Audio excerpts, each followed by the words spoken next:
Tai ką, tai mes tada ir pradedame, mes turim ir gyvai susirinkusių.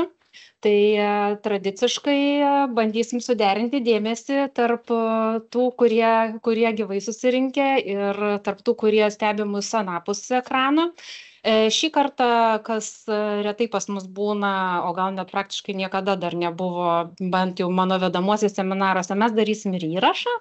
Tai irgi galima bus po to ir persižiūrėti, ir kas negalėjo visgi sudalyvauti, šiandien galės sudalyvauti taip jau vėliau ir nuotoliu. Ir mes šiandien, kaip žinia, aš daugam ir sakiau, kad tai bus toks popieriaus pristatymas, bet kitaip. Tai ir koncentruosiuos aš ne į popieriaus pristatymą, ne į patį popierių, bet į mūsų svečius garbingus. Man labai iš tiesų smagu, kad pavyko prisikalbinti abidvi, kad sudalyvautų pas mus. Tai ir autorė Rasa Lazauskaitė, ir iliustratorė Laimutė Varkalaitė. Ir tokia netradicinė ta knyga, bet jo pasakos, siaubasakos vaikams ir ne tik vaikams iš tiesų. Tai labai kviečiu aktyviai klausytis, dalyvauti. Jeigu bus kažkokių klausimų, tai drąsiai klauskite. Ir ką, mes pradedam. Kaip ir sakiau, aš apie popierių noriu pasakyti tik tai kelis dalykus. Kadangi knygai buvo naudotas popierius Olin Design būtent, tai norėjosi tiesiog labai trumpai priminti ir naujų pavyzdžių mes turim, kad Olin Design tai yra atsinaujinęs asortimentas, būtent popierius skirtas daugiausiai įvairiam leidiniam, jis yra toj premium nekreidinių popierių klasėje, kas labiau susijęs su popieriais. Ir tiesiog keli tokie akcentai, kad tai yra net 5 baltos atspalviai, tiesiog nuo pačio balčiausio iki šiltos baltos, ir papildomas atspalvis, kurį beje turi tik tai pabaltijis, yra Nordic White'as, ir 3 skirtingi paviršiai. Tai ir labai šiurkštus, ir labai lygus, ir standartinio šiurkštumo paviršius. Kuo jis dar unikalus, įdomus, tai be abejo, šiaip nekreidinis popierius, premium tie offsetai, jie turi pakankamai plačią gramatūrų skalę, bet būtent Olinas gali pasiūlyti ir patį mažiausią 50 gramų, ir be abejo patį didžiausią 400 gramų. Ir tai yra tiek, iš to, ką aš norėjau pasakyti. Ir aš tada kviečiu Rasą prisijungti prie mūsų. Tada padarau taip. Mes tiesiog nebesidalinam ekranu. Jo, mus matys čia, o ten visi kiti. Taip, atsiprašau, Rasa, jo. Tai labai kviečiu prisijungti ir pačiai prisistatyti, papasakoti, paskaityti ar daryti viską, kas suplanuos. Tai perduodu žodį. Na tai ką, sveiki čia visi susirinkę, ir ekranuose. Taip, tai dabar ką, tai trumpai tada su Rasa Lazauskaitė, čia kaltininkė viso šito reikalo, nes taip jau, kad parašiau šią knygą. Ir žodžiu ką, aš norėčiau paskaityti iš pradžių pasaką, kad mes suprastumėm iš vis apie ką kalbu. Taip, tuoj sekundėlę. Taip, tai pasaka iš knygos. Taip, kodėl aš ją pasirinkau? Čia jinai pasaka yra tokia labiau vaikiška, sakyčiau. Finale, jeigu mes turėsim laiko, paskaitysiu tokią labiau suaugusišką pasaką. Bet šita pasaka man svarbi tuo, kad būtent nuo jos ir prasidėjo viskas. Tai ta prasme, aš ją parašiau ir labai greitai, ir jinai tapo tokiu kaip po kamertonų visų šiurpinio pasakų. Tai paklausykit, kas tai yra. Taip, Bobutė ir vilkelis. Gyveno kartą Bobutė. Ji turėjo virbalus, maišą spalvotų siūlų ir daug laisvo laiko, kurį sumegzdavo į šalikus, kepurėlės, pirštinės, kojines ir kilimėlius. Kai visi kaimynų draugai, šunys, katės, tvoros ir stulpai buvo apmegzti, Bobutė išsirinko kamuolį gražiausių siūlų ir nusinarpliojo dukrytę. Vos nukando bobutė siūlą, mergytė pravėrė metstą burnytę ir sako: "Noriu broliuko." Nunarpliojo bobutė berniuką. Įtaisė abiem akytes ir išleido į lauką. Vaikai pasisukiojo kieme ir neradę kuo užsiimti, patraukė į mišką. Berniukas, pamatęs lazdyną, šast ant šakos ir riešutus triauškė. Mergytė po krūmu tupinėja. "Broleli, numesk ir man," prašo pažarčiusi kevalus sesė. "Tai višta, nieko pati nemoka," metė berniukas riešutėlį. "Skanu." "Aš žinau." "Numesk dar," prašo sesė. "Te," šveitė brolis riešutą. "Dar," kaulė suvalgiusi mergytė. "Šio, dar." "Na ir iki rigitų," treptelėjo netekęs kantrybės brolis. Lazdyno šaka susvyravo, riešutėlis cakt ir išmušė sesytį akytę. "Ak," suaimanavo mergytė, "kaip aš dabar gyvensiu su skirtingom akytėm?" "Gerai," pagalvojo berniukas. Cakt iš viršaus riešutėlį ir kitos akytės neliko. Nusvirduliavo mergytė riešutinėmis akytėmis į namus ir pasikūkčiodama išpasakojo viską bobutei. Toji čiupo pradėtą mezginį ir pasiramstydama virbalais nuskubėjo prie lazdyno.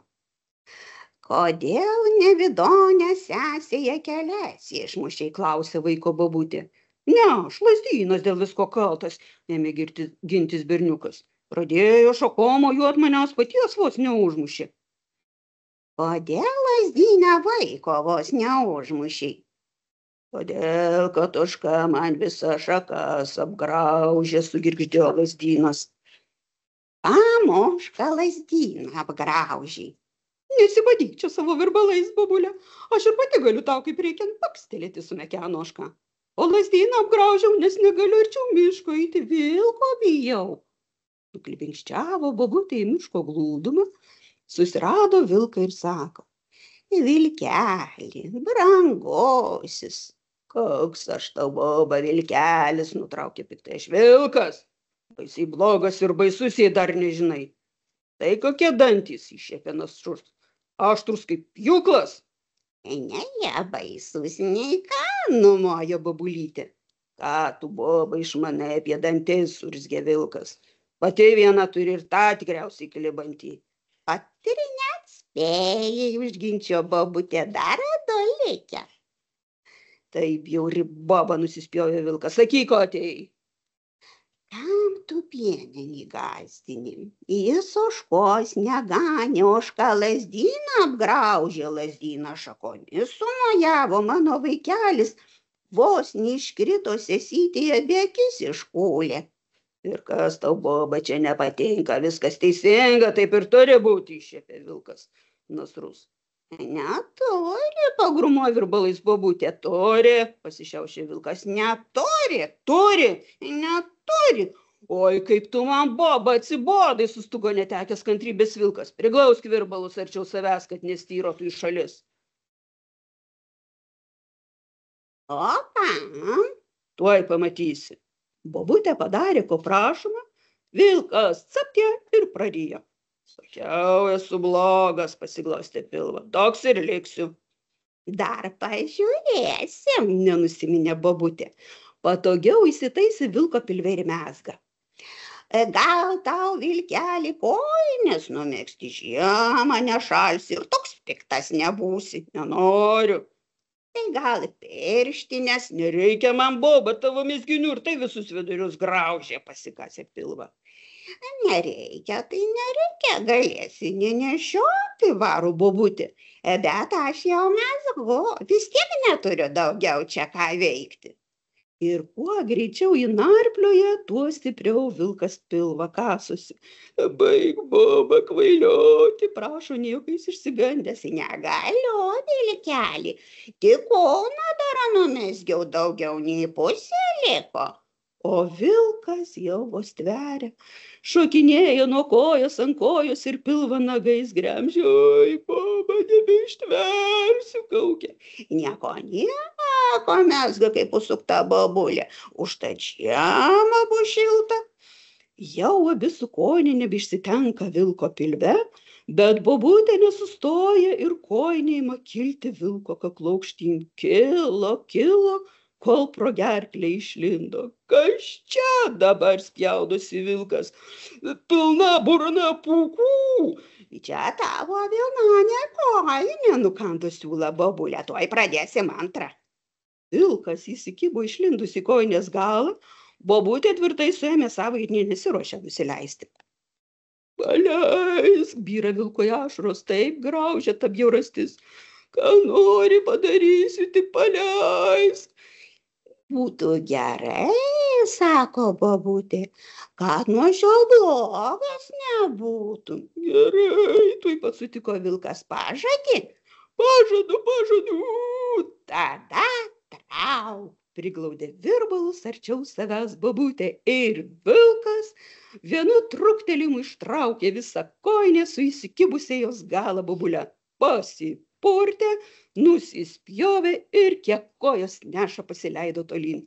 Žiūrėk man, pagrumojo pavimui bobutė, užsuksiu patikrinti. Tuomet pasibruko po pažastimi kojiną ir pasiramstydama virbalais nukilvinkščiavo namo. Štai, tai čia pirma šiurpinio pasaka, kurią aš parašiau. Ir po to kažkaip visiems namiškiam, aišku, čia tie jau klausytojai kažkaip sako gerai. Ir tuomet aš susipirkau visas lietuviškas pasakas, kiek radau iš antikvariatų, žodžiu, iš visur, tiesiog ten buvo. Iš bibliotekos susinešiau ir pradėjau tas pasakas, žodžiu, jungti. Tai yra vienos pasakos pradžia, kitos vidurys, kitos galas. Nu, žodžiu, pradėjau visaip jas. Ir pirmas variantas pasakų, jų šiaip ir daugiau yra, buvo būtent tokie junginiai. Ten buvo ir improvizacijų, aš išmečiau visas tas žagrės, visus tokius vaikam nesuprantamus dalykus, Bet pirmas variantas toks ir buvo daugiau mažiau sujungti. Bet paskui aš kažin kaip, po kiek laiko, aš padėjau tas pasakas, žodžiu, ir paėmiau iš naujo ir pagalvojau, ne. Padarysiu aš visiškai savo variantą iš tų pasakų. Ir, žodžiu, kažkaip jas dar kartą perdirbau, po to dar kartą. Iš tikrųjų, dar kartą perdirbau.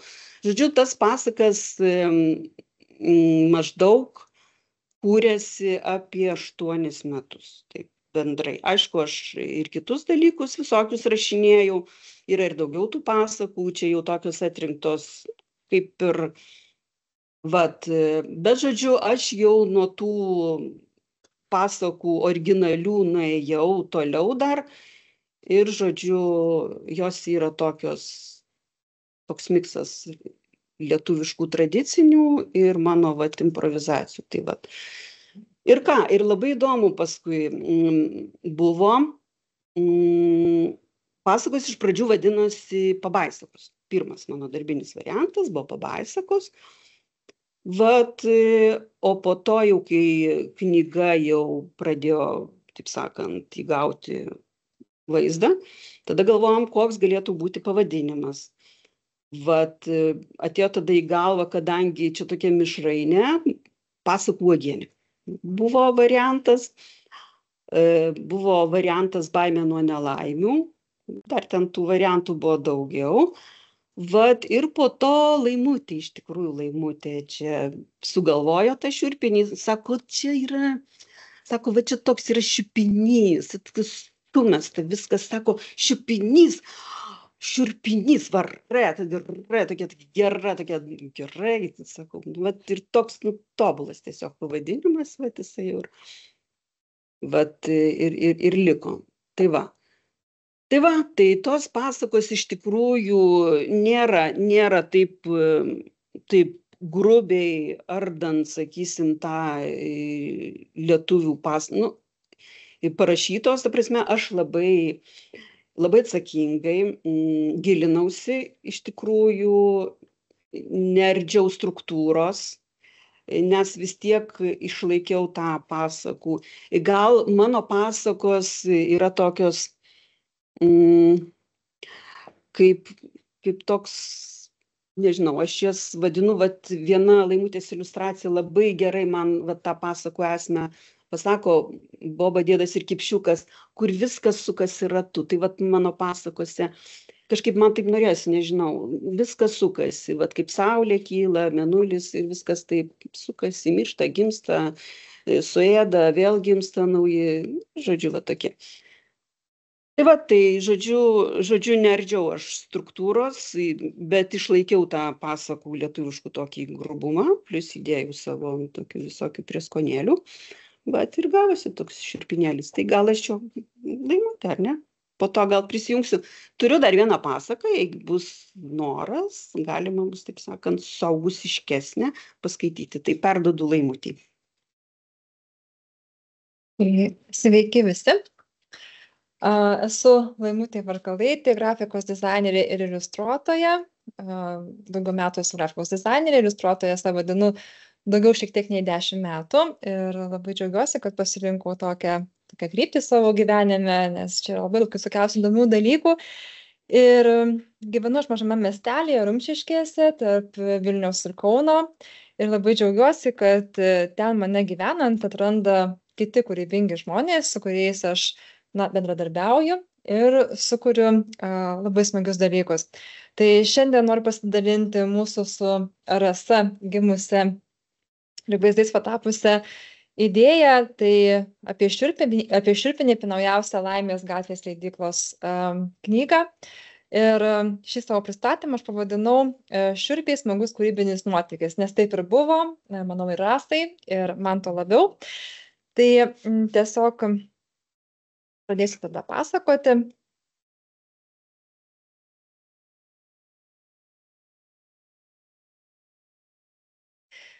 Taigi, o kaip viskas buvo? Tai pradėsiu aš nuo pradžių. O buvo taip, kad gavau Rasos tekstą ir pradėjau tokius kurti mažus eskizus iš karto šalia teksto, atsispausdinusi, skaičiau pasaką po pasakos kelis kartus. Ir mane iš karto sužavėjo ir įtraukė Rasos tekstas, kuris yra be krašto, be galo labai teatrališkas, labai žaismingas, labai, sakyčiau, šiuolaikiškas ir labai lengvai skaitomas. Ir tie, kas dar neskaitėte šios knygos, nevartėte, tikrai labai nuoširdžiai linkiu tą skaitimo malonumą taip pat atrasti. Tai skaičiau, žavėjausi ir kartu galvojau, kaip čia viskas bus su tais mano vaizdiniais, su mano iliustracijom, nes tenka pripažinti, kad tema tokia, šiurpios pasakos, reikalaujanti iš tikrųjų dėmesio, kitokios truputį koncentracijos, ir reikėjo atrasti tam tikrą kampą, kaip prie to viso prieiti.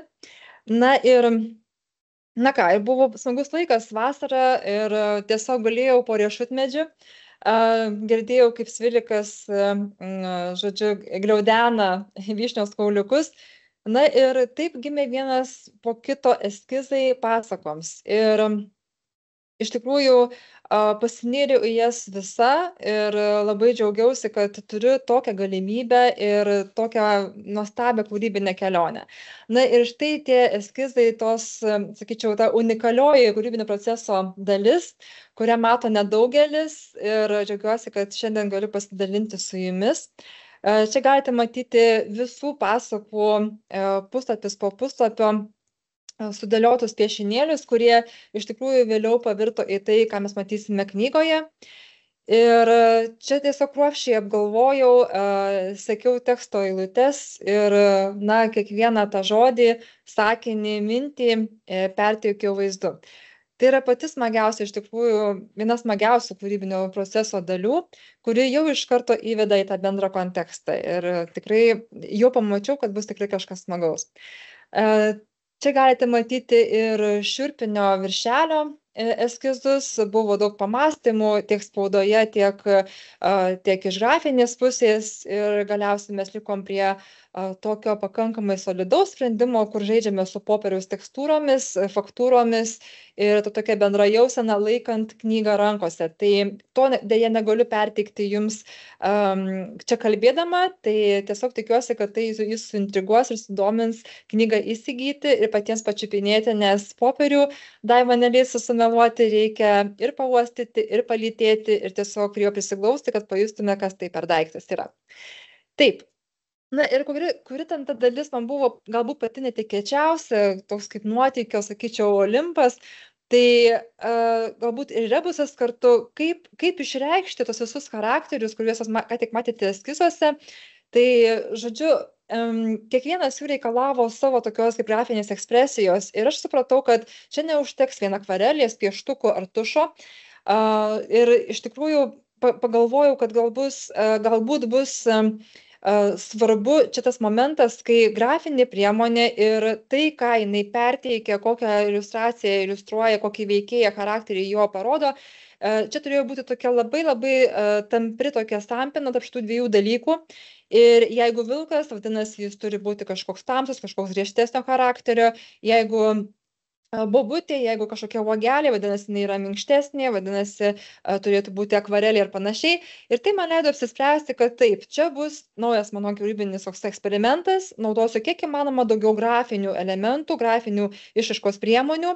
Ir čia galėsime aptikti ir spalvotus pieštukus, ir tušą, ir plunksnelę, ir akvarelę, ir netgi markerį, kurį mes tiesiog naudojame tik tai pasižymėjimui savo minčių, o čia naudoju kaip grafinę priemonę, įvairiausius tokius tekstūrinius pabandymus ir aišku grafitinį mūsų visų puikiai žinomą pieštuką ir daug kitų grafinių dalykų. Ir čia galite matyti tiesiog visą paletę, kurią aš tiesiog naudojau, kurdama visas tas iliustracijas. Tai buvo be galo smagus dalykas, kai turi iliustracijos eskizą ir bandai jau į ten išreikšti visą tai per grafinės priemonės kurti švarraštį ir tiesiog nežinai, kuo tai galiausiai pavirs. Aš manau, kad tai kiekvienam kūrėjui toks smagiausias dalykas eksperimentiniu būdu ir kartu tokiu žaidimacijos būdu patirti tai ir pamatyti rezultatą. Be viso to aš įjungiau ir popierių ir čia galite matyti, kad yra ir faktūromis žaidžiama, ir spalvomis žaidžiama, ir įvairiais jau persidengimais popieriaus naudojant Photoshopą. Šiek tiek įjungiu ir fotografijos naudoju lašeliams, ašaroms, medinė širdelė, kuri dažnas akcentas šioje knygoje, bei kraujo lašeliai, kaipgi be jų, nes tai yra siaubasakos. Ir tie kraujo lašeliai čia turi ypatingą reikšmę, ypatingus akcentus, žyminčius būtent pasakos stiprumą pagal jos baisumą. Taigi ir štai prasideda tas mano tokia kūrybinė kelionė ir jau iškart supratau, kad bus kažkas labai smagaus, o tai labai įtraukia ir norisi greičiau pradėti ir kurti. Pirmosios. Ir čia parodysiu jums iliustracijas, kurios buvo pačios pirmosios nusiųstos autoriai. Ir sulauktas jos palaiminimas, kaip galima sakyti, tinka, netinka. Tai tiesiog visi tokie pirmieji pasibandymai, tai yra pirmosios pasakos, kurią ką tik neseniai jums skaitė Rasa, iliustracija. Ir pirmoji viena iš tokių mažesnių iliustracijų, kuri turėjo taip pat nugulti į knygą. O kodėl ji nenugulė, truputį apie tai papasakosiu vėliau.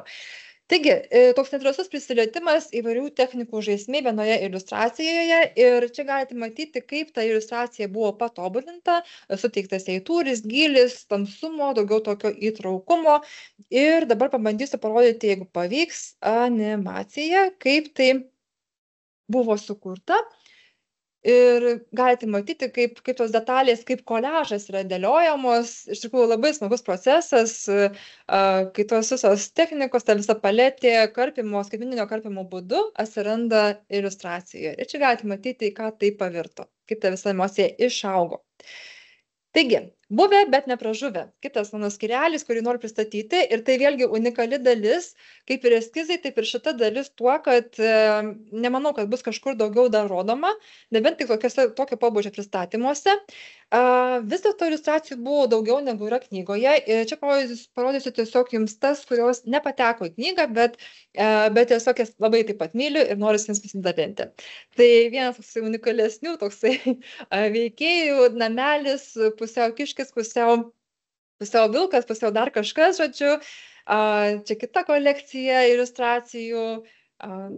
Po to dar kelios iliustracijos, mažytės, tokios, kurios turėjo pabirti po knygą, bet aš labai pasitikėjau vis dėlto Inga Dagilė, kurios dėka knyga pavirto į knygą ir tekstas ir vaizdas nugulė į popieriaus puslapius. Žodžiu, vadinasi, nebuvo įkomponuota, vadinasi, ten jų nereikėjo, bet visą kitą aš manau, kad puikiai ir gerai, kad jos šiandien yra čia ir galiu pasidalinti su jumis taip pat tais kūrybiniais tokiais ieškojimais. Taip, keliaujam toliau ir čia yra tokie du skaičiai. Tai yra tai, kad rodo jie, kad šiai knygai buvo sukurta 13 tokių pagrindinių iliustracijų, kurių kiekviena iliustracija iliustravo būtent pasaką. Ir daugiau negu 200 tokių smulkių pabirusių knygoje iliustracijų, kurios tiesiog papildo tas pasakas. Taigi ir truputį pasižiūrėkime, kaip čia viskas atrodo iš arčiau. Tai viršelyje nusprendėme galiausiai po irgi ilgų ieškojimų, kad bus tik tai užrašas, nes pačios raidės jau yra kaip charakteriai, o aš šriftą labai myliu, labai mėgstu ir džiaugiuosi, kad čia turėjau galimybę iškelti tą savo pomėgį būtent ant viršelio. Vos tik atsivertus knygą mes matome tokį jau bepasidedantį kažkokį tai siužetą, kažkas vyksta ir čia yra būtent ta didelė vilko gerklė ir kažką jau jisai ryja. Bet čia galbūt nieko dar baisaus mes nenujaučiam, ar ne?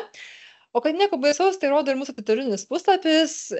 Man buvo įdomu tai, kaip kūrėjai, kaip iliustratoriai, žodžiu, atrasti tokį balansą tarp tokio baisumo, šiurpumo ir tarp kartu nelabai nenugąsdinti to žiūrovo, nes vis dėlto tai knyga vaikams ir šeimai. Ir pažiūrėti truputį tokiu liktai sarkazmu, kaip šiuo atveju vaikas visai nebijo pikto vilko, nebijo visai tos piktos raganos, kuri čia tą šiurpinį verda. Žodžiu, viskas atrodo ir baisu, ir kartu juokinga vienu sykiu. Taip, dar prieš rodant iliustracijas, noriu pristatyti visą paletę inicialinių raidžių, kurios yra naudojamos kiekvienai pasakai. Vėlgi buvo labai įdomus sprendimas ir labai džiaugiuosi, kad tą sprendimą vėlgi priėmė autorė Rasa. Žodžiu, įdomu yra tai, kad kiekviena raidė, kuri pradeda pasaką, jau iš karto įveda mus į pasakos kontekstą ir į jos charakterį. Tai vien tik pagal raidės galima jau šiek tiek atpažinti, kuriai čia pasakai, kuri raidelė pirmoji buvo sukurta. Taip, ir pirmasis skyrius Vilkas žino, kas čia bus. Žodžiu, yra 3 skyriai, pirmasis toks ir dabar parodysiu jums iliustraciją tos skyriaus ir tas smulkesias iliustracijas šalia, kurių, kaip minėjau, buvo sukurta keli šimtai. Žodžiu, labai įdomus potyriai, labai džiaugiuosi, kad turėjau tokią galimybę tiek paeksperimentuoti emociškai, grafiškai, visaip perteikti tą pasakos turinį. Labai džiaugiausi, kad galėjau patyrinėti įvairių ir tokių techninių niuansų ir kombinacijų. Kaip šioje iliustracijoje Vilkas karvės kailyje, man buvo labai įdomu pažvelgti, kokie iš tikrųjų yra batsiuvio, tarkim, įrankiai. Ir va tie įrankiai, kurie čia skraidžioja tame melsvame fone, iš tikrųjų jie tokie ir yra, tik tai šiek tiek čia stilizuoti, bet tokius įrankius realiai naudoja būtent batsiuvys. Taip, šioje iliustracijoje, man buvo iššūkis šiek tiek su pačiu fonu ir tas raudonas rausvas debesis, kupinas įvairių ekelių, vėlgi buvo toks, įdomus sprendimas ir ilgai aš ieškojau tokio perėjimo, apsijungimo, nes vėlgi ta iliustracija buvo toks tikslas, kad perteiktų visą vos ne pasaką, visą jos turinį, papasakotų esmę. Tai nebuvo paprastas dalykas ir iš tikrųjų buvo tokio pamąstymo nemažai. Antrasis skyrius Velneva. Ir čia ta iliustracija, apie kurią kalbėjo Rasa, kuri labai perteikia šio viso šiurpinio kaip ir esmę ir charakterį. Ir man asmeniškai labai patinka šios iliustracijos, šitos pasakos dėl to, kad jos vienos tokios žaismingesnių, labai charakteringos ir ta pati Boba, vadinkim, kaip charakteris čia, buvo smagu labai ją iliustruoti, ieškoti tokių rakursų, žodžiu, ir perteikti įvairias jos mimikas, emocijas ir panašiai. Gražuolė. Čia vėlgi labai daug smulkių detalių pačioje iliustracijoje, reikėtų panalizuoti, čia yra labai daug simbolių. Ir vėlgi, tyrinėjant, aš labai viliuosi, kad, tikrai vaikui, net ir suaugusiui, manau, kad čia galėtų būti tikrai įdomu paieškoti tokios kaip ir lietuviškos simbolikos ir kartu šiaip gyvenimiškos simbolikos, kaip antai kabantis dantis, kuris galbūt neša sėkmę, arba širdį padovanojantis vilkas varna, kuris viršui tupi ant velnio ragų, arba, pačioje esantis puodelis su jaunikaičio atvaizdu, o jisai svajoja tik apie tą gražuolę, kuri ant skruosto turi juodos širdelės tatuiruotę. Žodžiu, čia tokie smagus dalykėliai, aš labai tikiuosi, kad bus smagu ir jums atrasti. Taip, paukštelė iš burnos. Ši iliustracija man asmeniškai įdomi tuo, kad čia panaudojama visiškai tokia nauja technika, žiūrint į bendrą iliustracijų kontekstą. Ir čia buvo labai daug tokių klausimų, ar jos nekeisti, ar ją palikti. Tai būtent tų sukarpytų popieriaus juostelių žodžiu elementas, kuris paskui atsiranda tiek pagrindinėje iliustracijoje, tiek mažose iliustracijose. Ir čia buvo klausimas, ar visgi neiškrenta ši iliustracija iš bendro konteksto. Tai aš labai už ją kovojau ir džiaugiuosi, kad jinai yra knygoje.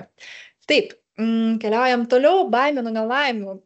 Sakyčiau, šių visų iliustracijų karalienė. Tikrąja to žodžio prasme, nes iš tikrųjų raudona spalva, jinai yra pati ryškiausia vis dėlto gamtoje ir tokia, labai intensyvi šiuo atveju, tokia labai jau ir kartu tamsiai ir įtraukianti.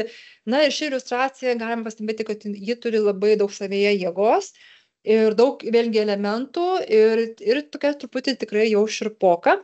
Žodžiu, ir čia buvo smagu kurti ir mažasis iliustracijas, kuriuose irgi yra visokiausių dalykėlių, galim patyrinėti.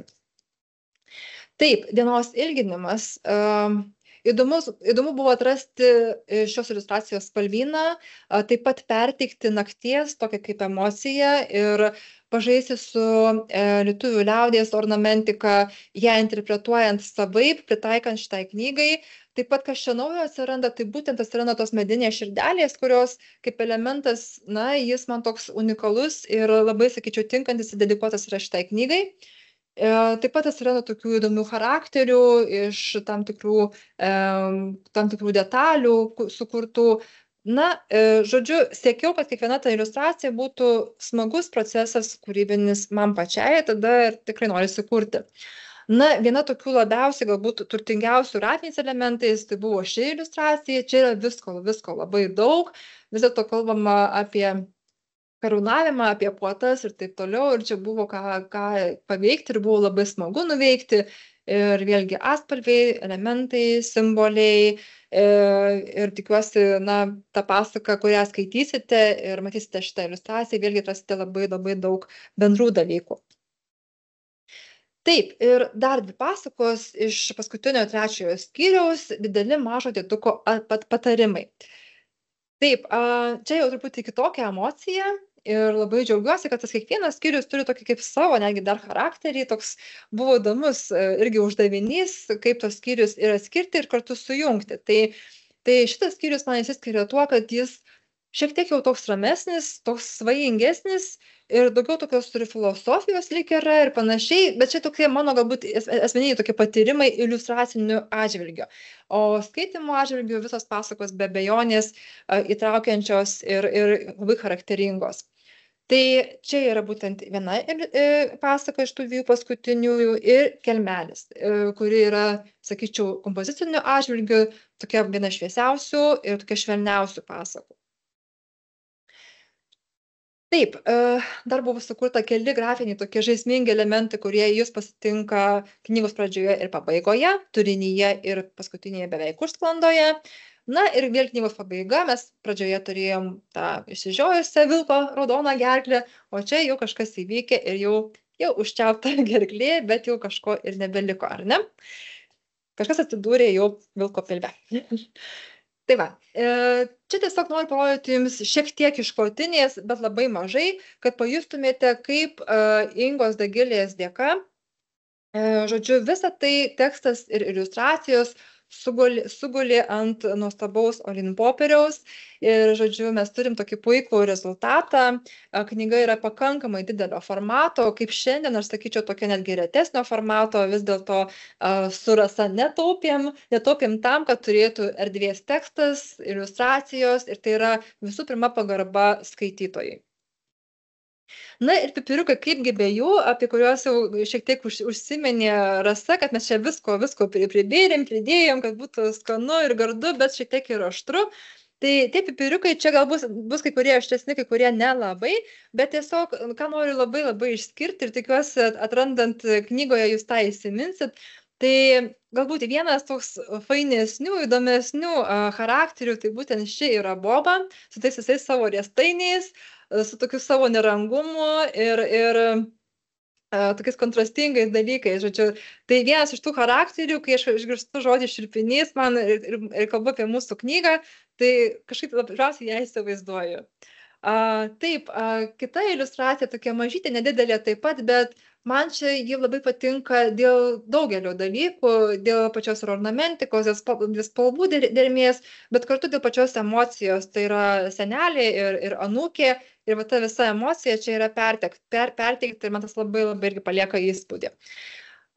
Kas labai buvo pačiai įdomu ir toks kaip vienas irgi iš tokių akcentų iliustruojant šitas visas pasakas ir tokių naujų potyrių.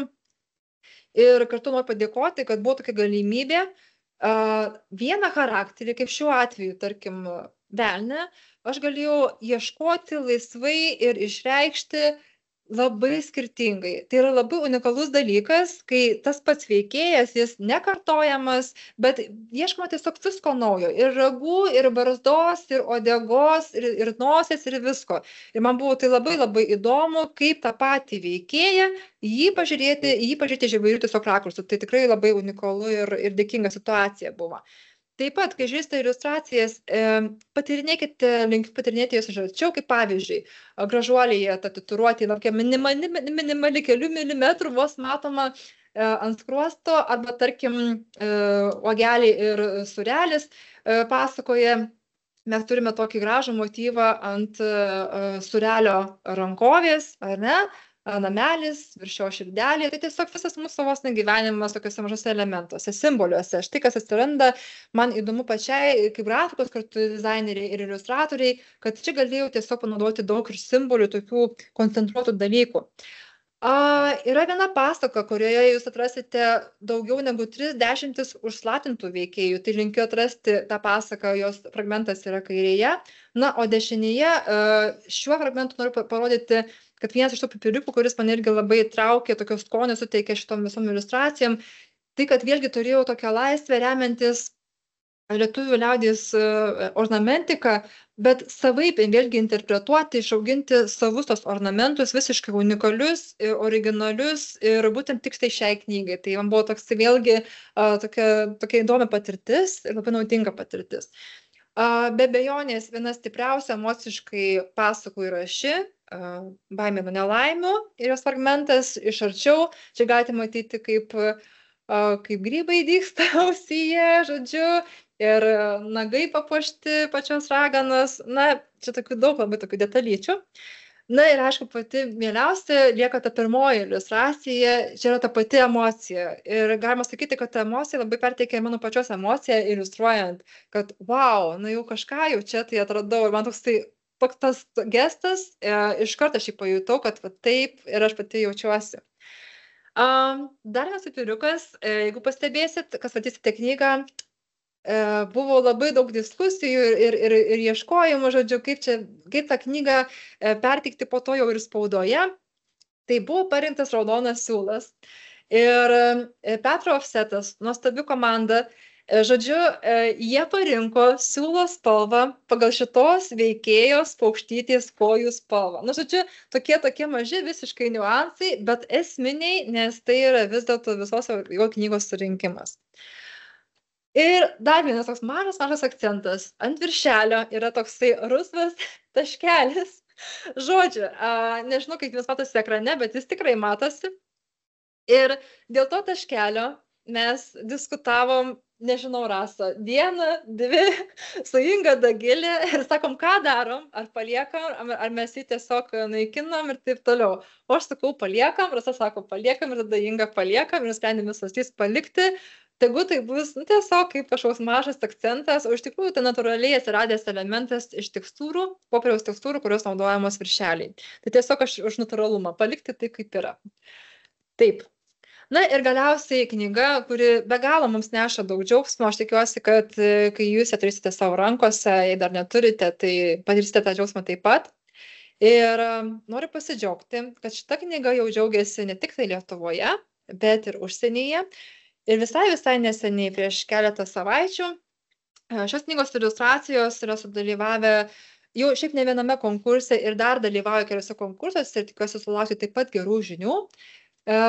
Sunku pasidžiaugti ir su visais pasidalinti tuo, kad Jungtinėje karalystėje kasmet skelbiamame konkurse Creative Pool Annual Illustration Individuals kategorijoje šiais metais iliustracijos šio kūrinio iliustracijos pelnė sidabrą. Tai labai džiaugiuosi ir tai yra įvertinta tarptautinės komisijos.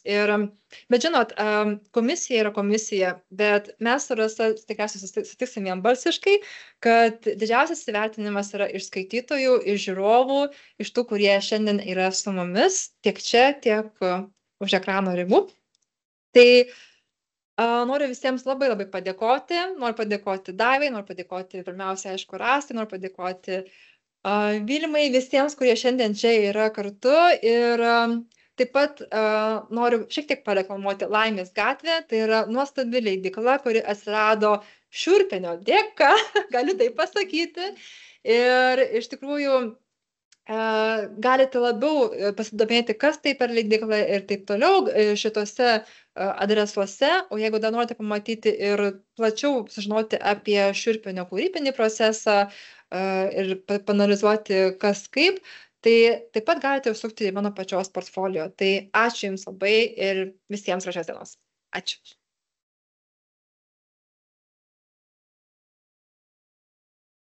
Ačiū Laimutei labai už išsamų pristatymą, pasidalinimą, nes manau, kad tai irgi kūrybinė virtuvė dažnai būna įdomi pasižiūrėti ir aš irgi, man dažnai tai būna, kad žiūri į knygą, tu ją matai savo akimis, per savo prizmę tiesiog žiūri į daugelį dalykų, bet jeigu pavyksta, ištinka tokia laimė ir tau kažkas papasakoja, ar iliustratorius, ar autorius, kaip čia viskas buvo, kaip čia viskas vyko, tu vėl visiškai kitaip į tą knygą žiūri ir kiekvieną kartą suvokiu ir įsitikinu, kad kiek daug darbo, meilės, rūpesčio, laiko įdėta į tą knygą, kad ji būtent būtų tokia, kaip mes ją matom. Ir kad tos visos smulkios detalės, ten taškelis, raudonas siūlas, be jų ir nebūtų tos simfonijos, būtų tik atskiros natos, o čia viskas į vieną susiaudžia. Tai tikrai labai smagu išgirsti visada tokią istoriją. Aš galvoju, jeigu mes turim klausimų, galim dabar iš tiesų paklausti, bet dar mes ir turėsim vieną pasaką. Tai jeigu yra klausimų kažkokių, gal kas norit ko nors paklausti. Galite sakyti garsiai, mes visi girdim, galite rašyti, jeigu norite. Aš norėjau paklausti, kuri pasaka mieliausia Rasai. Ar jūs paminėjote, aš gal praklausiau, nes Laimutės viską išgirdau, nuo iki analizavo nuo pradžios iki pabaigos, tikrai buvo be galo įdomu, kokie jums būtų. Nes, pavyzdžiui, Laimutės sukurta, čia Laimutės logotipas, tai pasakyti senai. Logotipo idėja ir pati grafika yra Rasos Beros dukros. Mes savo pasakos. Aš tik prisidėjau prie to, kad tai pavirto į logotipą pritaikoma naudojimui, šiek tiek patobulintos linijos, tik dėl to, kad jis atrodo šiek tiek galbūt baigtesnis. Bet šiaip pati idėja ir pati forma jau yra iš... Labai gražu, aš jau įsivaizduoju kaip juvelyriniai dirbiniai, kuri privalo nešioti leidyklos. Tai tokį, žinokit, realizacijai, tai pagalvokite, tai iš tikrųjų Auskarai, taip, kad atsikartoti tas motyvas. Labiau Laimės gatvė, nu tai čia gerai. Tai gerai, tai aš trumpai gal galiu pasakyti, kas ta Laimės gatvė. Laimės gatvė yra Laimės gatvė. Už Vilniaus labai netoli ir mes joje gyvename. Maža to, Laimės gatvė 3 mūsų namas yra ir turime 3 dukras. Tai žodžiu, Laimės gatvė 3, gyvena 3 laumės. Va, ir mums nereikėjo ieškoti labai toli. Laimės gatvė aukščiais. O logotipas yra visai kažkokį paprastą iš pradžių mąsčiau, bet Laimutė sako, ne, ką tu galvoji, logotipas tau turi būti kažkokia žinia, tau neš, tau jisai turi būti svarbu, nesvarbu, kas patiks kažkam ar nepatiks, tau jisai turi patikti, tau turi būti kodas. Gerai, pasakė, aš tik tai sutrikau, galvoju, bet tikrai. Ir tada pradėjau mąstyti, kas tau ta Laimės gatvė, vat kas yra tau Laimės gatvė? Man iš pradžių ką, namas, vaikai, Laimės gatvė. Ir pradėjau galvoti, vat kas ta Laimės gatvė. Ir tuomet kilo tie paukščiai, viduriniosios dukros piešiniai vaikystės. Tada iš tų piešinių aš susukau tą ratą, nes vis tik ratu viskas sukasi kažkaip. Bet atsirado tas ratas su paukščiais ir vidurinioji irgi prisidėjo. Ir tuomet užrašas tas ir Laimutė, žodžiu, dar žuvis pripaišė ir toks bendras gavus. Čia paukščiai žuvis, bet toks yra. Nes nelabai suprantu ir lapus galėtų. Tai čia galit, kas nori plėtoti, labai man čia tame reikalas, kad Laimė kiekvienam jo. Bet čia esmės. O Rasta dar norėjau paklausti, iš tikrųjų, pakartokit, nes geri dalykai yra kartojami. Kaip Laimutė atrado? Kodėl Laimutė, nes nutylininkų daug. Kuri pasaka iš pradžių, tai Boba dėdas ir velniukas. Gal galite? Boba dėdas ir velniukas. Jo. Man ta pasaka yra labai... visos iš tikrųjų čia jau atrimtos tokios, sakau, nes už borto liko irgi nemažai ir galėtų laisvai dar padirbėjus į rinkinukas susibėgti ir manau, kada nors susibėgs. O Boba dėdas ir velniukas tokia parazitiška. Prasme, ten yra daug visko užkoduota ir iš tiesų iš patirties mano gyvenimo tam tikri dalykai irgi susisukę. Yra, va, tai man ta pasaka. O Laimutę aš iš tikrųjų labai seniai pastebėjau pati, nes aš irgi dailės akademiją baigus ir aš vis tiek stebėdavau kas kur kas taip.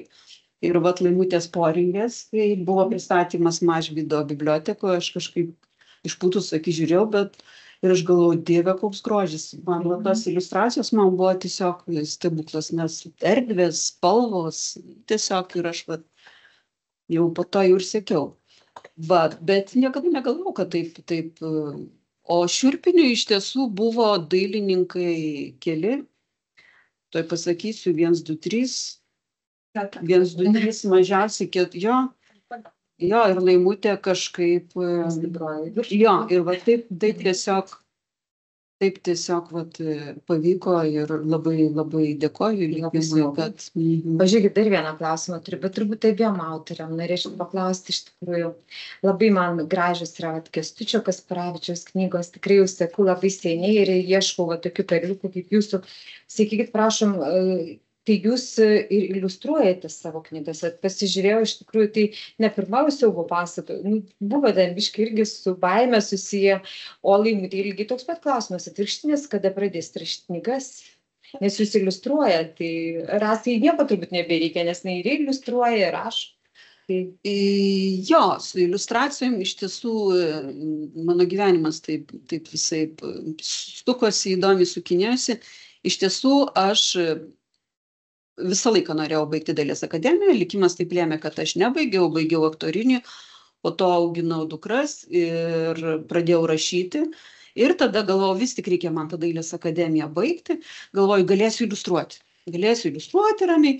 Žodžiu, baigiau aš dailės akademiją, nekažin ką aš ten žinau, bet supratimą bendrą, žodžiu, gavau, kas tai yra gerai, kas tai yra kokybė, kas tai yra, žodžiu. Ir išmokau iš tikrųjų dirbti, nes ten buvo pastoviai toks, kadangi jau augo 2 dukros, tai naktį dirbi, dieną auginė, aš išmokau labai planuotis laiką ir va tas rašymų iš tikrųjų labai padėjo. Taip ir kadangi labai norėjau iliustruoti, labai baisiai, aš suiliustravau tą Dviese bijoti drąsiau, tai, žodžiu, man leido, taip sakant, va ir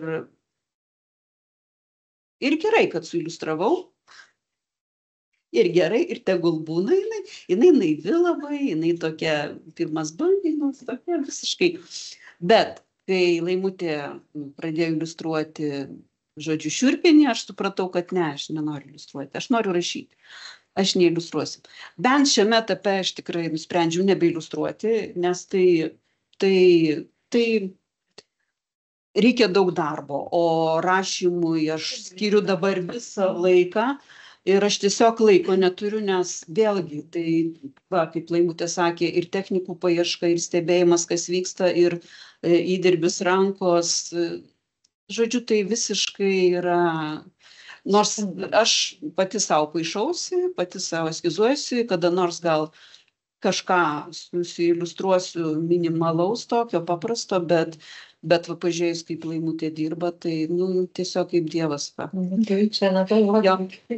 Aš trumpai atsakysiu, rašymas man nėra kažkoks svetimas dalykas, aš gal daugiau poeziją rašau, eilėmis arba labai trumpus tekstukus, trumpas istorijas, bet vis dėlto mano pagrindinė kalba, kurią kalbu, kaip aš sakau, tai yra vaizdų kalba ir aš kuriu vaizdų istorijas, kurias galite atrasti mano portfolio puslapyje, tiesiog trumpos vaizdų istorijos, trumpos keli tiesiog piešiniai, kūriniai, kurie papasakoja mano impresijas kasdienos. Tai, o šiaip palaikau Rastą su ta pačia nuomonė, kad tai, ką išmanai, tą turi gilinti, daryti, stebėti ir tuo dalintis. Ir taip atsiranda bendradarbiavimai tokie smagūs, nes tai tada tampa ir stipru. Ir taip, man irgi mūsų šitai visai bendroje irgi šeimoje, nes tai, ką tu išmanai, tą tu ir gali duoti geriausiai. Negali visur blaškytis, negali būti visur geriausias, tą reikia suvokti. Tai tiesiog labai džiaugiuosi, kad Dievas mums davė tas dovanas, Ras kaip mums, man teptuką ir kažkaip mes taip.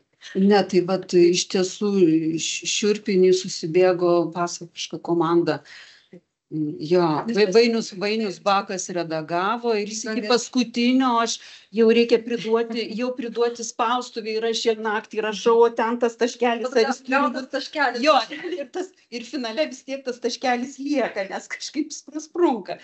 Ir, žodžiu, tokie dalykai. Bet aš norėjau dar ką pasakyti, labai įdomų dalyką. Vat kai turi parašai knygą, turi rankraštį ir sakai, va, mano, viskas parašiau, turiu, va, mano knyga. Taip, tuomet jau kai duodi kažkam paskaityti, dar vis tavo, nes tu dar mano. Bet jau kai atiduodi iliustruoti ir atsiranda tie vaizdai, dar eskizai, dar kažkaip, dar nelabai, dar mano vis tik. O kai jau iliustracijos, tada jau kažkaip jau ta knyga jau daliniesi jau, nes Laimutė irgi gali sakyti, va, mano knyga, aš taip ir sakau. Taip sako. Ir po to, kai Inga Dagilė pradėjo vėl dėlioti į maketą, aš galvoju, Dieve, tai jau ne mano, visiškai ne mano, tai jau visiškai. Jo, vat, ir kai suredaguota ir tas, ir žodžiu, tada spaustuvė vėl atsiranda popierius, kuris, tiesą sakant, toks puikus, aš kai atsinešiau knygą, aš jau taip buvau, aš taip atsiversdavau, tikrai neperdėdavau, aš ją glostydavau taip kelias paras, kol atsiglošiu. Tai čia popierinių knygų privalumas, kad ją gali liesti. Tai va, tai ta knyga yra toks yra nuostabus komandinis iš tiesų darbas ir tai nuostabu, nes susipažįsti ir susidraugauji taip netikėtai, keiščiausių būdų. Jums dar gražių Žinybės, Laimės gatvė, gal taip Laimės. Norit pasakos? Ar yra laikas? Vieną komentarą galite. Mes turim klausimų, mes neturim iš už ekrano, bet už tai turim labai komentarą. Autorė, nuostabi skaitovė autorė. Šaukščiukas. Gerai, tada aš dabar Tai prašau, antrų aplodismentų galiu. Aš tada išjungiu čia, kad neblašyt. Taip, tai kaip ir sakiau, pasaka tokia labiau gal suaugusiems, sakyčiau. Dar pasakysiu labai vieną įdomų dalyką. Per pristatymą vaikams sakau, vaikai, o jūs žinote, kas yra šiupinys? Visi taip, antrokai, trečiokai, ne. Sakau, šiupinys yra toks marmalas, tokia košė, kur, žodžiu, sumeta kruopas, kiaulės koją, galvą, viską, ką turi, kas šeimininkėm liepa, viską sumeta. Viena mergaitė kelia ranką, sakau, ką? Sakau, mano mama vakar pizzą kepė, tai viskas sumetė, kas liko, sakau, jo. Sakau, tai va čia praktiškai yra šiupinys šiuolaikinis. Tai va, taip tiesiog prisiminiau kažkodėl. Tai va, taip, auksinė proga. Ant aukšto kalnelio žaliame namelyje gyveno vaikinas. Be reikalo netinginiavo, be reikalo ir nedirbo. Gal ir neblogai būtų žmoną turėti, kartais pagalvodavo, bet eik dabar jos, ieškok. Ir kiaurą stogą būtų gerai staisyti, bet lip dabar ant jo taisyk. Kartą išgirdo jis balsą sapne. Imk kastuvą ir keliauk į gretimą kaimą. Ten po aukščiausiu ąžuolu užkastas auksas. Taip nebūna, nusižiovavo ir tuoj pat užmiršo sapną. Kitą naktį vėl sapnuoja. Eik į gretimą kaimą, susirask aukščiausią ąžuolą, po juo užkastas auksas. Eik dabar į tą kaimą, ieškok ąžuolo, susiraukė vaikinas. Bet kai trečią naktį tas pats prisisapnavo, jis atsisėdo ant pūpsančio šalia namo akmens, pažvelgė į tolį, kur gretimo kaimo dūmai su debesimis maišėsi ir pagalvojo, gal ir neblogai būtų tą auksą išsikasti. Susirado mažiausiai purvinas kelnes, pasėmė kastuvą ir išėjo. Traukė vaikinas mišku, apie auksą galvoja, kur parsinešęs jį laikys, kur išleis planuoja, jau ir pusiaukelė čia pat. Žiūri, kelmas samanų kilimėlių užtiestas, ant jo žilas senukas, ilga barzda aplink kaklą apsukta, galas per petį permestas. Sėdi, pypkutę papsi. Kur traukė, užkalbino vaikiną. Susapnavau, kad gretimame kaime po aukščiausio ąžuolo užkastas auksas, einu jo ieškoti. Ir aš kartą sapnavau, kad ant kalnelio prie žalio namelio yra akmuo, po juo auksas užkastas, išpūtė dūmų senukas. Bet eik dabar jo ieškok. Aš lygiai tą patį pagalvojau, eik dabar jo ieškok, bet po to persigalvojau. Kodėl, pasidomėjo senukas, kaip kodėl auksą noriu? Ar labai? Labai. Prieš sapną visai nenorėjau, dabar labai, tik apie jį visą rytą ir galvoju. Ir kiek tau jo reikia, papsipypkė senukas, daug. Kiek daug, pilnų kišenių, pilno maišo ar pilno vežimo. Argi tai daug, numoja vaikinas. Daug yra, kai niekada nesibaigia. Atiduok man kastuvą, sako senukas, už tai viskas, prie ko prisiliesi, virs auksu. Vaikinas atidavė kastuvą. Senukas užsimetė ant peties, išpūtė dūmus ir dingo. Vaikinas susikišo rankas į kišenes, kelnes auksinės. Palietė medį auksinis, žengė takas auksinis, nudūmė į namus, palietė langų sienas, palipęs auksinėmis kopėčiomis, kiaurą stogą išglostė viską namelio viduje. Tada patraukė į tvartą, iščiupinėjo suverstas į krūvą malkas, vištas, gaidį, kiaulę, mėšlą, šieną, nuėjo į sodą, išsitiesė ant auksinės pievos, grožėsi saulės spindinčiais obuoliais, bet nesijaučia iki galo laimingas, nors ką. Gal dėl to, kad valgyt nori, susiėmė už urzgiančio pilvo. Nusižiūrėjo vaikinas susilikusi žolėje raudoną obuoliuką, priešliaužė, jau kas rankomis neliesdamas. Bedantys cakt į auksą, vos neišsilupo, nesąmonė, visai valgyt negaliu. Šveitė į krūmus auksinio obuolį, eik dabar vietos senuko, ieškok, pakilo išspardydamas auksinius konkorėžius, patraukė švytinčių taku atgal. Priejo pusiaukelį, senuko nėra. Atsisėdo ant auksinio kelmo ir laukė. Kažin, kada jis pasirodys, o gal visai nepasirodys. Taip aš ir gal gausiu, pabiro vaikino auksinės ašaros. Ar kas atsitiko? Išdygo priešais papsėdamas pypkutę senelis su kastuvu. Valgyti noriu, pažarstikojo auksinės ašaros vaikinas. Ar labai? Labai nuo pat ryto nieko nevalgė. O kas trukdo? Kaip aš tau auksą valgysiu, pats pabandyk toks gudrus. Imk savo kastuvą ir viskas bus kaip buvę, išpūtė dūmų senukas. Nereikia man tavo surūdėjusio kastuvo, susiėmė už urzgiančio pilvo bernas, aš valgyti noriu. Galiu išimti pilvą ir nenorėsi, pasiūlė senelis. Niekada? Niekada. Tai tuomet viso aukso neteksi, perspėjo. Man jo nereikia, numoja vaikinas, galvok dabar, kurį slėpti, ką pirkti. Senelis priėjo arčiau, sumakalavo rankomis kažkokius burtus, išėmė pilvą ir užmetė kaip tuščią maišą ant šakos. Ar taip ir paliksi, sunerimo vaikinas? Niekas neims antro pilvo, pats net vieno nenori. Pasiėmė kastuvą senukas, išpūtė dūmus ir dingo. Vaikinas grįžo į namus, paleido iš tvarto žviegiančią kiaulę, vištas ir gaidį, tegu bėga kur nori, nors į mišką pasvilkus. Vis tiek jam nereikia nei tų kiaušinių, nei mėsos. Nuėjęs į sodą paspardė nukritusius obuolius, vis tiek jų nevalgys. Ir neliko daugiau ką veikti. Atsisėdo vaikinas ant akmens, pažiūrėjo į tolį ir susimąstė. Ar taip dabar ir bus? Taip ir sėdėsiu be darbo visą gyvenimą, iš nuobodulio ir galą gauti galima. Keliauja jis vėl prie pusiaukelio roksančio akmens. Kas dabar negerai, jau laukia vaikino papsėdamas kitą senelis. Be reikalo dirbti aš nemėgėjas, bet nieko neveikti irgi nesutinku. Kodėl? Nesąmonė, tu pats pagalvok. Imk savo kastuvą ir viskas bus kaip buvę, pasiūlė senelis. O tu man visą laiką to kastuvo prieš akis mojuoji, gavai ir turėk, įsidėk man pilvą atgal, paprašė. Aš pats tokių dalykų nemoku.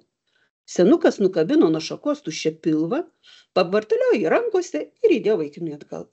Tuomet užsimetė ant peties kastuvą ir jau eis, o pavalgyti sulaikė vaikinas. Patsgi man pilvą sugadina, išėmė gražų, o įdėjai visą susitraukusi, sakiau, nepalik saulėje džiūti. Dabar pamaitink. Šūdą tau subruknėm į abi rankas, iškratė pelenus išpykė senelis. Aš tik 3 norus pildau. Tai perspėti reikėjo. Senatvė, skėstelėjo rankomis senukas, užmiršau. Bet duosiu tau už tai naudingą patarimą. Imk savo kastuvą ir eik ten, iš kur atėjai. Arba ten, kur ėjai.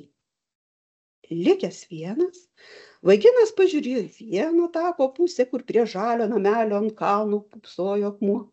Pažiūrėjo į kitą, kur augo aukštas ąžuolas. Pažiūrėjo į kastuvą ir susimąstė. Ką jis suprato ir į kurią pusę patraukė, galime tik spėlioti. Na va.